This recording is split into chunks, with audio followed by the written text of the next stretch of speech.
Growing up is a rite of passage. No one escapes the flow of time. I still believe in the jolly man in a red velvet suit, the Easter bunny. I believe in all of the holiday apparitions that are really our parents. But the question I pose is it really our loving family doing these things? Laying out eggs, presents? I think not. I know it's a lie. A deception to keep us safe so we don't look or question. I have never seen Santa, but I have seen the Tooth Fairy. Before you dismiss it as nonsense, let me tell you the tale of how I found out about this creature. Fairies are supposed to be beautiful and cheerful, or so I thought. That black night, I had lost a tooth and was looking forward to catching my parents in the act. I waited till the stroke of midnight, when the anticipation of my silly prank gave me the giggles. Then my window opened suddenly, cool night air filling the room with a soft breeze. I heard a fluttering of butterfly wings. I burst through the covers in a flurry of excitement. At first, in the darkness, I saw nothing. I heard a lovely humming, almost angelic. You almost would have thought so, with pale flowing hair framing her face, sapphire eyes, and striking elven-like ears. She hovering slightly off the ground as if her wings flittering like a hummingbird. She even smelt of honeysuckle. I was in complete awe. Then she opened her mouth to speak. "Sweetie, why are you still awake? Good children should be sleeping now." Her mouth was lined with teeth like razor blades, like a shark. My awe was replaced with unyielding fear as she drew closer. I noticed upon her dress stains of red. Was it blood? I thought my parents gave me the money. I wanted to fool them. I tried to project with bravery. Naughty child. It was never your parents going bump in the night. It was me. You are one of the first children to see me. The scolding was light, but the threat started to grow more real. She flew around me and whispered, "You know why. I take more than teeth. I'll use your bones to build my kingdom."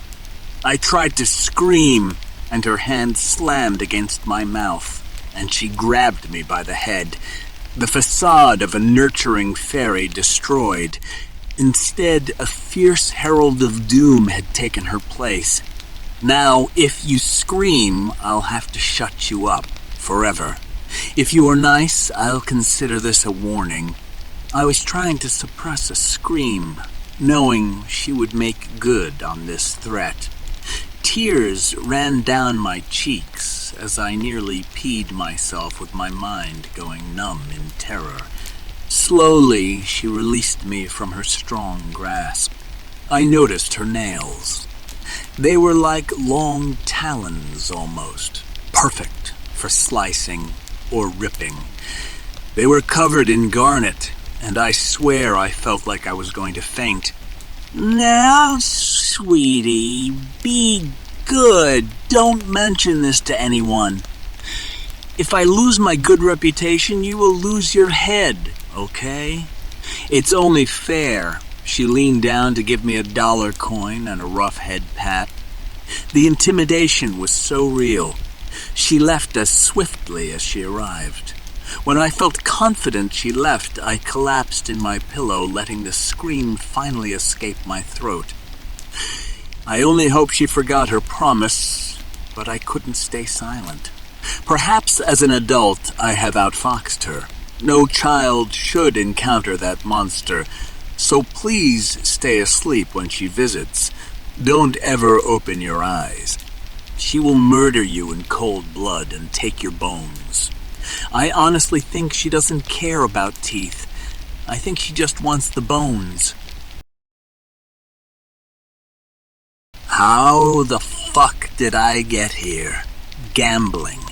A never-ending game of high stakes, losing money, and then gaining it back tenfold. The rush, the addictive feeling that dominated my life. Poker, blackjack, any manner of card game, even the slot machines, you name it, I've played it and learned the skill of counting cards. Yet I was in a dangerous situation I could not cheat my way out of. Besides, no one has ever beat the devil himself. This new gang is so powerful coming up from the shadows, and even hearing of their ruthlessness, coupled with rumors of sheer invincibility and the supernatural. So I sought a private game. No gangbangers scared me before. I went up against countless organizations, not losing a finger or my money. This time, I was wrong. It took so little effort, there was no resistance. Just one meeting with the boss. He wasn't a very tall man, but with eyes dark and starless, emitting no light. The intimidation tactics were real, no bullshit. That gleam of malice couldn't be fake. "Looking for a challenge," a husky voice replied, dripping in rotten honey. I could only nod. "You came for fame, Glory. Your story isn't special or different. Greed and greatness brought you to me. So what's your pleasure?" I couldn't speak, as if my words were taken from me. I was trying to form sentences with a dry mouth. My mouth moved, but no words. Russian roulette is pretty fun in a high-stakes game. It's obvious you bet with more than money. Lose and you die, like those odds. Already I felt I was in too deep to walk out, but his price was too steep, and he clearly never lost. A smart man would never be here, let alone bet more than he could afford. Finally, I asked, "What's the bet?" "The thing you give away for free, that corrupt excuse for a soul." The room became shadowed, the lights went out, and a sudden breeze filled the space. I fought the urge to run, but I already knew there was no way out. He anticipated my every move. Perceptive. "Now, if you would take a seat." The man gestured to the table with a revolver and 2 chairs. Gulping a breath of air, I willed my limbs to the table. Stumbling forward, I grasped the chair, trying to prepare myself mentally for the horrors to follow. The man sat across from me, his gaze locked on me as he loaded the chamber with 1 bullet. "I don't cheat, and I know your feeble mind needs assurance, but a little trust. Shall we flip a coin to see who goes first?" I call heads. It was a statement rather than a question. I would comply with the bear trap already locked around my leg. Terror fueled my mind as the coin flipped, reaching tails. "You first," he said sinisterly. I reached for the weapon, sweat dripping from my forehead, wondering if this first click would be my last. Hesitantly, I pulled the trigger. It didn't go off. My glimpse of hope was soon stripped away as he fired the gun. I passed him. No bullet was discharged. Soon there was only 1 round left after this one. One last fire, I would die. "What's in hell?" Finding a voice to inquire about my impending doom. "I don't want to ruin the surprise for you. Perhaps, instead of counting cards, you should have read about my world." The gun once again returned to my hands. Shaking once again, I put it to my temple. He would savor my fear and drink my torment before devouring my very soul into a fiery pit. He needed me to walk in and choose my fate. He needed me to forfeit my life. I had no choice but to shoot last anyway. The perfect trap. But this man, the devil, didn't laugh or smile, but looked seriously as I returned the weapon to his hands. He wasn't gloating or mocking my final moments. What was the point? He was about to win. I fell to my knees and pleaded to trade anything else or a rematch. to become a pitiful, sobbing creature in the face of death, but I forced back the salt waters and pulled the trigger. Instead of a bullet, a voice rang loud and clear, Daddy. Daddy, how could you? Anything but that.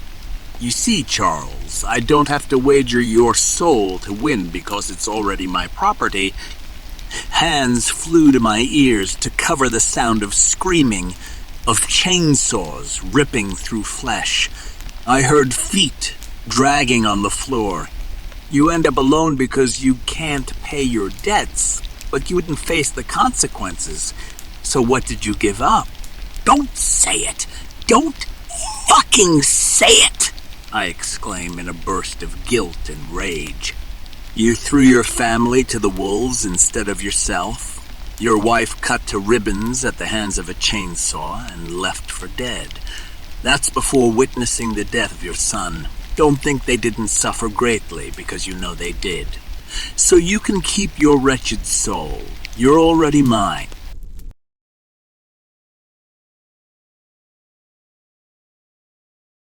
I loved nature. Everything about it was majestic and raw. I loved the trees down to their roots, the wind and streams. Rivers especially have a magical quality. No matter how deadly on the surface they look safe, though the undercurrent is below. I spent hours reading and painting, listening to the sounds of babbling brooks, watching the birds flit from flower to flower. It's a rare kind of solitude we all need, a place to nourish your creative spirit. One sunny afternoon at my local ravine, I saw something straight out of the fairy tales I used to read as a child. Somehow, in this dangerous river, there was a pure white horse. It struck me as an odd and beautiful sight. This was the perfect subject for a painting on the fragility of life. An impassable stream with a horse against all odds thriving. This place had taken so many lives as people would try to cross or swim, but here was this gentle beast. However, after a while, I wanted to disregard my safety. It moved towards the bank, and I felt the urge to pet it, but my instincts told me not. I never did that afternoon or any time. Without fail, that horse was always in that river from that day on, even when I went to paint the stars. That night, I saw serpentine pupils as this hauntingly pretty animal crept toward the shore. Its eyes had a sinister glow to them. Now, this was too creepy to possibly ignore. It never left the water's edge, but made this deep sound softly. After that night, I didn't paint at the ravine for a while, absolutely convinced I met something unholy there. No horse could survive the torrent underneath the river, and none had eyes like that. There was another place by that waterway to paint, and it connected to the lake. Who could have predicted what I would see?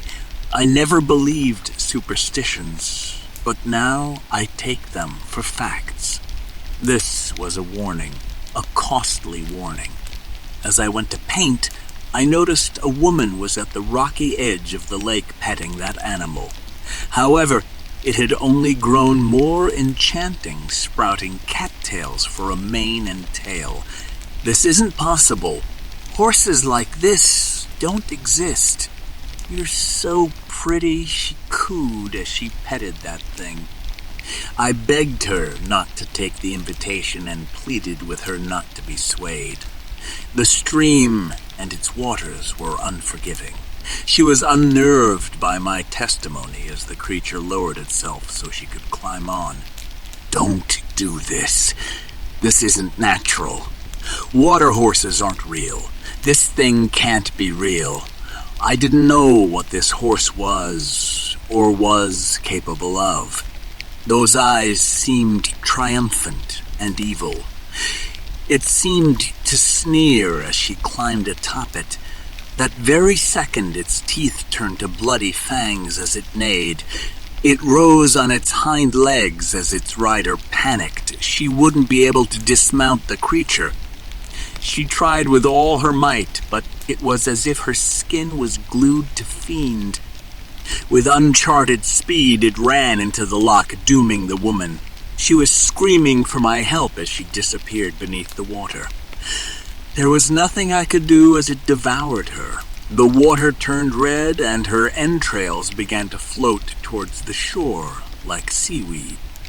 I couldn't believe what I was witnessing.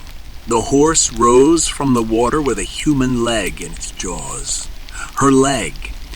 It ate her in less than 5 minutes. All of her feasted on by this monster. It looked me dead in the eye, and I knew I had to avoid this place. The water forsake it altogether. I ran away knowing I had been haunted by a demon that would have claimed my life. I'll never return. There are people that die every year at the hands of the river, and now you know part of why. If you see a horse in the water, don't go near it. Let alone touch it, just run.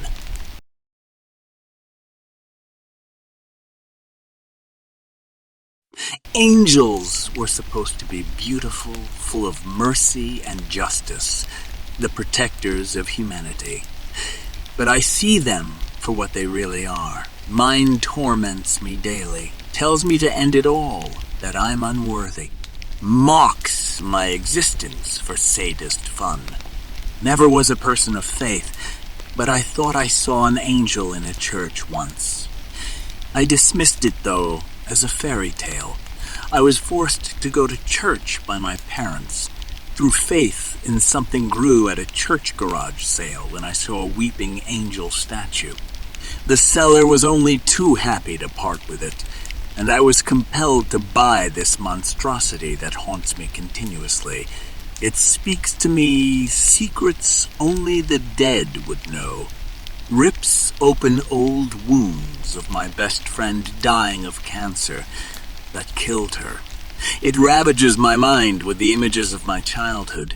It laughs as I scream and beg it to stop, but it won't relent as it whispers I am cancer. That's the reason I won't be loved. The thing smiles. It physically smiles. How can a piece of shaped rock come to life? How can it grin? That cursed art feeds on my misery and fear. This angel bleeds from its eyes, and I feel it in mine. I cry my own blood. Doctors are so close to committing me, no one believes me. Who could blame them? But I desperately need anyone to. It's only getting worse, and it's clear I can't handle this horror. Its wings flap as if it's alive, and it makes no sound. No sound at all. It even moves. It moves. Silently, the stone slithers around my home. It waits to scare me in the dead of night, and it smells of iron. That's the only thing to indicate the angel's presence as it moves. One such evening, I awoke from a dreamless sleep to hear the most eerie, breathy voice coming from the darkness. "Rachel, did you say your prayers yet? We can say them together?" I screamed, frozen like a fawn, hoping this was a night terror. I couldn't escape my bed. My limbs refused to work, even as my brain screamed, "Run!" It came closer and closer. I couldn't even scream. All I could feel was my heartbeat rapidly speding up to new heights. This breathtaking sight wasn't lovely. It was full of hate. I know why they say, "Do not be afraid." I felt my tears slip down my face, cold as death, a cold that inhabited the room. You wanted to come home to your God. It's time to face what you are. You never had demons. You had me. Prayed for me as a child, wept as an adult. Time to come home. There was no argument from my frozen lips. But my eyes darted down to my feet. They were turning to stone. There would be no heaven but an eternity in stone. I tried to trash, to do anything, but a cold, numb feeling just spread, and the angel was laughing. That goddamn angel was laughing.